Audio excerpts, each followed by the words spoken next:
सर्वांना नमस्कार. जिल्हा परिषद कोल्हापूर मार्फत आम्ही मिनी सरस आयोजन केलेली आहेत. याच्यामध्ये जवळपास 126 बचत गटांना आम्ही वेगळे-वेगळे स्टॉल्स प्रोव्हाईड करून आम्ही तिथे स्टॉल्स प्रोव्हाईड करून उपलब्ध करून दिलेली आहेत. आणि याच्यामार्फत आमचा उद्देश असा आहे, की जे बचत गट तालुक्यामध्ये जे काही प्रॉडक्ट्स तयार करतात, त्याचं मॅक्सिमम विक्री करण्यासाठी आणि महिला सबलीकरण होण्यासाठी आम्ही असं आयोजन केलेली आहे.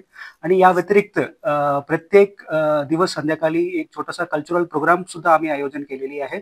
आणि विशेष म्हणजे आम्ही स्वच्छ भारत मिशनचा पंधरवडा होता, तेव्हा आपल्याला टाकाऊपासून टिकाऊ वस्तू आम्ही तयार केलं होतं. विविध शालामार्फत आम्ही तयार केलं होतं.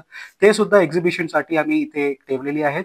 आणि याच्यामार्फत मी सगळ्यांना विनंती करतो, की सगळ्या कोल्हापूरकरांना विनंती करतोय, की तुम्ही मोठ्या पद्धतीने इथे यावं आणि आमच्या महिला बचत गट मार्फत जे काही विक्री होत आहे, ते जास्तीत जास्त विकत घेण्यासाठी मी विनंती करतो. धन्यवाद.